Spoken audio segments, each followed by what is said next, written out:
এবং যৌথ মঞ্চের পক্ষ থেকে আজকের প্রেস কনফারেন্সে আমাদের সাংবাদিক বন্ধুদের আমরা স্বাগত জানাচ্ছি। আপনারা সকলেই জানেন যে দীর্ঘদিন থেকে এই রাজ্যের কর্মচারীরা এআইসিপিআই অনুযায়ী মহার্ঘ ভাতার দাবি করে আসছেন এবং সেই মহার্ঘ ভাতার যে বকেয়া, সেই বকেয়া শুধুমাত্র যে বর্তমান রূপাতে সীমাবদ্ধ সেটা নয়, 2011 সাল থেকেই তার পাহাড় প্রমাণ বঞ্চনা চলছে এবং সেই নিয়ে সুপ্রিম কোর্টে কেস চলছে, যেটা পঞ্চম বেতন কমিশনের বকেয়া নিয়ে। সুপ্রিম কোর্ট 25% বকেয়া মিটিয়ে দেওয়ার কথা বলার পরেও রাজ্য সরকার কর্ণপাত করেনি। যেদিন সময়সীমা শেষ হয়েছে সেই অন্তিম দিনে গিয়ে তারা মডিফিকেশন অ্যাপ্লিকেশন করেছেন যাতে করে কর্মচারীদের বঞ্চনাকে আটকানো যায়। এছাড়া রাজ্য সরকারের বিভিন্ন ডিপার্টমেন্টে যে 6 লক্ষাধিক শূন্য পদ আছে, সেই শূন্য পদগুলোতে অবিলম্বে স্বচ্ছতার সাথে স্থায়ী নিয়োগ, যে অস্থায়ী নিয়োগের কালচার 2011 সাল থেকে শুরু হয়েছে, তাকে আমরা তীব্র ভাষায় নিন্দা করছি। আজকেও দেখেছেন যে সাউথ ক্যালকাটা ল কলেজের যে অস্থায়ী গ্রুপ ডি কর্মচারী, একজন স্থায়ী কর্মচারী নিযুক্ত হতে গেলে তার পুলিশ ভেরিফিকেশন থেকে শুরু করে বিভিন্ন ধাপ পেরোতে হয়। অস্থায়ী কর্মচারী যেভাবে নিয়োগ হচ্ছে তার কোনো মাপদণ্ড নেই এবং এরাই দপ্তরগুলোতে ছড়ি ঘোরাচ্ছেন। এই সংস্কৃতি বন্ধ হওয়ার ডাক দিচ্ছি আমরা। এবং এদের সাথে যে চূড়ান্ত বঞ্চনা চলছে, বেতন বৈষম্য, যার ফলে ঘুরপথে এরা দুর্নীতি করতে বাধ্য হচ্ছেন বলা যায়, যদিও দুর্নীতিকে আমরা সমর্থন করছি না এবং কোনো সহানুভূতির দৃষ্টিতে দেখছি না। সেই জায়গা থেকে দাঁড়িয়ে যারা অস্থায়ী কর্মচারী বিভিন্ন ডিপার্টমেন্টে কর্মরত, তাদেরকে স্থায়ীকরণের ডাক দিচ্ছি আমরা। এবং এই 3 দাবিতে এবং তার সাথে এসএসসি 2016 প্যানেলের যারা চাকরিচ্যুত কর্মচারী, শিক্ষক এবং শিক্ষাকর্মী, তাদের ওএমআর প্রকাশ, এই সমস্ত কিছু দাবিকে একসাথে করে যৌথ মঞ্চ যে কর্মবিরতির ডাক দিয়েছে আগামী 4 জুলাই, কর্মবিরতি ইংরেজিতে বলা হচ্ছে পেন ডাউন, সেটা আপাতত 2 ঘন্টার জন্য। আমরা রাজ্যের মানুষকে অসুবিধায় ফেলতে চাই না, কিন্তু রাজ্য সরকারকে ব্যর্থহীন ভাষায় এটা জানিয়ে দিতে চাই যে কর্মচারীরা ঐক্যবদ্ধ হয়েছেন আপনাদের অন্যায় অবিচারের বিরুদ্ধে। তাই আপাতত 2 ঘন্টার কর্মবিরতির ডাক দেওয়া হচ্ছে। তার মধ্যে যদি ব্যবস্থা না হয় তাহলে আগামী দিনে ধর্মঘটে যাওয়া হবে। আগামী 4 তারিখ 4 জুলাই 2 ঘন্টার জন্য 2টো থেকে 4টে রাজ্যের সমস্ত ডিপার্টমেন্ট এর স্থায়ী এবং অস্থায়ী কর্মচারীরা এবং শিক্ষা প্রতিষ্ঠান সহ সমস্ত জায়গাতে 2 ঘন্টার কর্মবিরতির ডাক দেওয়া হচ্ছে। সমস্ত কর্মচারীদের সেখানে যোগদানের আহ্বান করা হচ্ছে। এবং তারই সাথে কোঅর্ডিনেশন কমিটি সহ যৌথ মঞ্চ যে আগামী 9 তারিখে এই রাজ্য সরকারের এই দাবি দাওয়া নিয়েই যে ধর্মঘটের ডাক দিয়েছে, সংগ্রামী যৌথ মঞ্চ সেই ধর্মঘটকে সমর্থন করছে। এবং তারই সাথে বাকি যে আমাদের যে কর্মসূচি আছে সেখানে সমর্থনের কথা ওনারা বলবেন, সেটা ওনাদের কাছ থেকে আসবে। আপাতত এই লড়াই এবং তার সাথে আমাদের যে ভবিষ্যতে আগে পূর্ব ঘোষিত যে কর্মসূচি, সেই কর্মসূচি সমস্ত কিছুই আছে।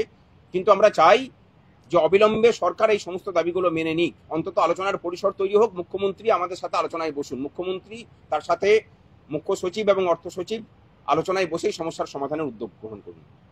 আমি বিশ্বজিৎ থেকে বলতে অনুরোধ করছি।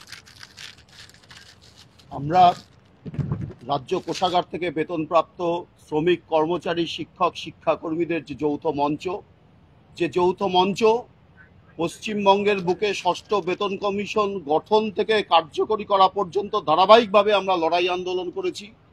নবান্নে গিয়ে দাবি উত্থাপন করেছিলাম।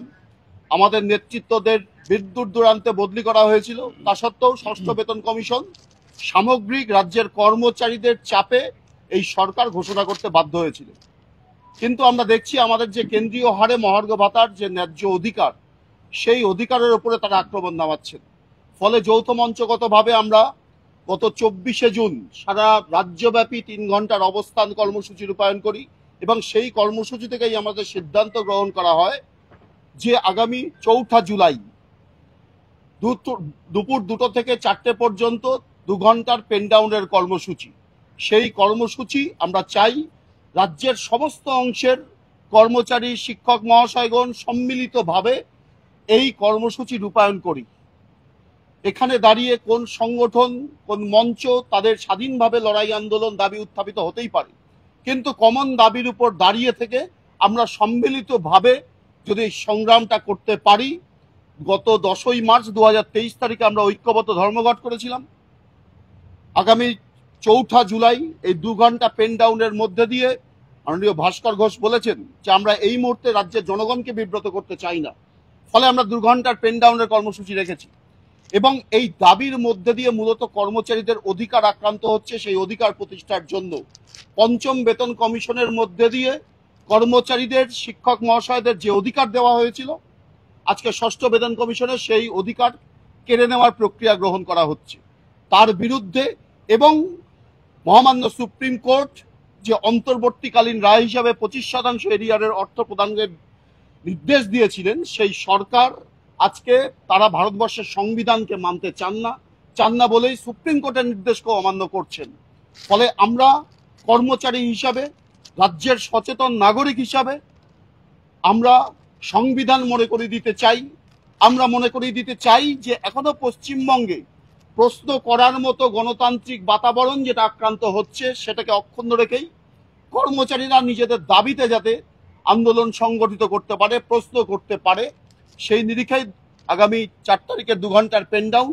এবং সারা দেশের যেহেতু শ্রমজীবী মানুষ, খেটে খাওয়া মানুষ, তারা তাদের নিজস্ব দাবিতে ধর্মঘট করছেন দেশব্যাপী, কিন্তু আমরা পশ্চিমবঙ্গের সরকারি কর্মচারীরা, রাজ্য কোষাগার থেকে যাদের বেতন হয়, আমরা মূলত এই দাবিতে আমাদের অর্থনৈতিক যে বঞ্চনা, সেই বঞ্চনার বিরুদ্ধেই সম্মিলিতভাবে আগামী 9 তারিখ 9 জুলাই প্রশাসনকে আমরা স্তব্ধ করতে চাই। ফলে আমরা এই দুটো মঞ্চ, শুধুমাত্র দুটো মঞ্চই নয়, তার বাইরেও যে বিভিন্ন সংগঠন আছেন তারাও নৈতিক সমর্থন জানিয়েছেন। এই দুটো কর্মসূচির প্রতি তারাও অংশগ্রহণ করবেন এই বার্তা জানিয়েছেন। শুধুমাত্র যারা এই মহার্ঘ ভাতা না দেওয়ার মধ্য দিয়েও তারা উল্লসিত বোধ করেন, শাসক দলের অনুচর বৃত্তি করেন, তাদের বাদ দিয়ে আপামর কর্মচারী সমাজ ঐক্যবদ্ধ হচ্ছেন আগামী এই বৃহত্তর সংগ্রামের ক্ষেত্রে। আমরা মনে করি কর্মচারীদের দাবিতে যে আন্দোলনই হোক, যেটা অর্থনৈতিক অধিকারগত, সেই আন্দোলন সম্মিলিতভাবেই হওয়া প্রয়োজন। ফলে সংগ্রামী যৌথ মঞ্চ তারা আগামী 28 জুলাই তারাও একটা নবান্ন চলোর কর্মসূচি রেখেছেন। আমাদের যৌথ মঞ্চ অনেক কটা সংগঠন আছে, স্বল্প সময়ের মধ্যে আমরা সবটা বিস্তারিত আলোচনা করতে পারিনি, কিন্তু 9 তারিখ ধর্মঘটের পরবর্তীতে তারা যে কর্মসূচি নিচ্ছেন তার প্রতি পূর্ণ নৈতিক সমর্থন জানাচ্ছি এবং আগামী দিনে নিশ্চয়ই আমাদেরও ইতিবাচক পদক্ষেপ থাকবে সেই কর্মসূচির প্রতি। ফলে আগামী দিনে পশ্চিমবঙ্গের জনগণ দেখবে যে শাসক দল কর্মচারীদের মধ্যে বিভাজন করতে চাইলেও আমরা ঐক্যবদ্ধভাবেই তাদের প্রতিরোধ সংগঠিত করব। এই আমাদের কারোর কোনো জিজ্ঞাসা যদি থাকে। ভাস্কর বাবু, বিশ্বজিৎবাবুর কাছে প্রশ্ন, 9 তারিখ থেকে স্ট্রাইক আছে, সেটা তো সর্বভারতীয় ক্ষেত্রে।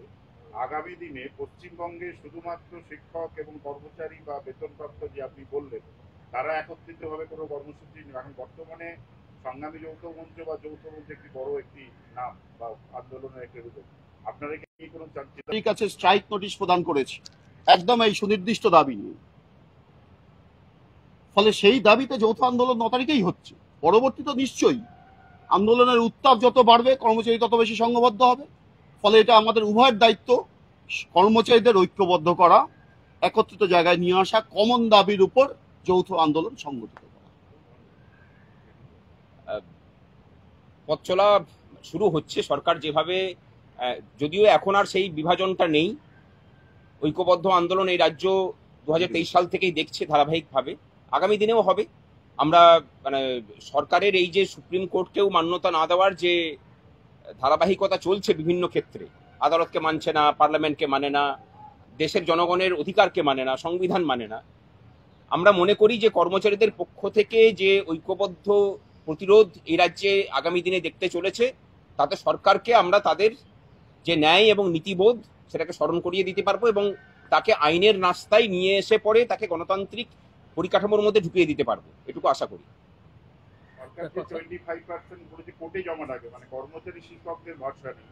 এই নিয়ে বিকাশ রঞ্জন ভট্টাচার্য, মাননীয় বিশেষ সচিব, এই নিয়ে আপনাদের বক্তব্য? দেখুন, প্রথমে তারা বলছেন যে আমাদের কাছে অর্থ নেই, তাহলে অর্থ যদি না থাকবে তাহলে 25% অর্থ সুপ্রিম কোর্টের কাছে জমা রাখার অর্থ কোথা থেকে আসবে? দ্বিতীয়, তারা আবার একটা জায়গাতে বলছেন যে তারা কোনো হিসেব করে উঠতে পারেননি। তাহলে হিসেব যদি করে উঠতে না পারেন তাহলে এসএলপিতে বললেন, ওনাদের আইনজীবী একাধিকবার বলেছেন যে এই ডিএ মেটাতে গেলে 40,000 কোটি টাকা খরচা হবে। তাহলে এই 40,000 কোটি টাকার হিসেবটা কোথা থেকে এলো যদি হিসেব করতে না পারবেন? সুতরাং এগুলো পরস্পর বিরোধী কথা। আমরা এটুকু বলতে পারি যে রাজ্যের কর্মচারীদের উদ্দেশ্যে বলছে যে এই এসএলপি মানে তারা যে মডিফিকেশন অ্যাপ্লিকেশন করেছে, আশা করি সেটা মাননীয় সুপ্রিম কোর্ট সেটা খারিজ করবে।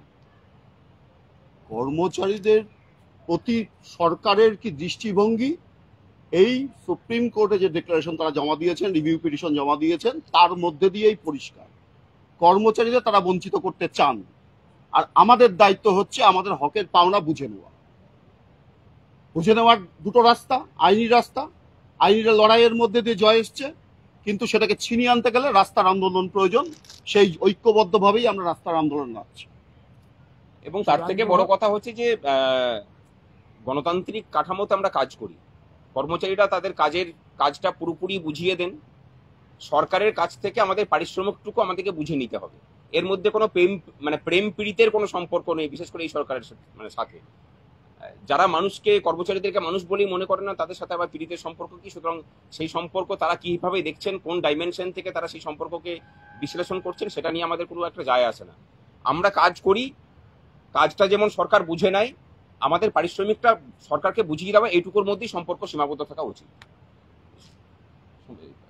চূড়ান্ত অপমানজনক এটা কর্মচারীদের কাছে যে সুপ্রিম কোর্টের কাছে টাকা জমা রাখা, এটা কর্মচারী কখনোই ভালোভাবে নিতে পারেন না। এটা কর্মচারীর প্রতি অপমান।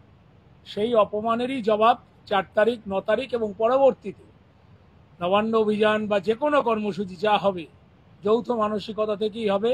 সেইভাবেই আমরা লড়াই দেব এবং সরকার সেটা বুঝতে পারবেন। আর সরকারের টাকা নেই, মানুষ তো দেখছেন, সরকার তো মন্দির তৈরি করছেন 260 কোটি টাকা খরচা করে, সরকার বাড়ি বাড়ি প্রসাদ দিচ্ছেন 52 কোটি টাকা খরচা করে, সেইখানেও কর্মচারীকে ব্যবহার করছেন।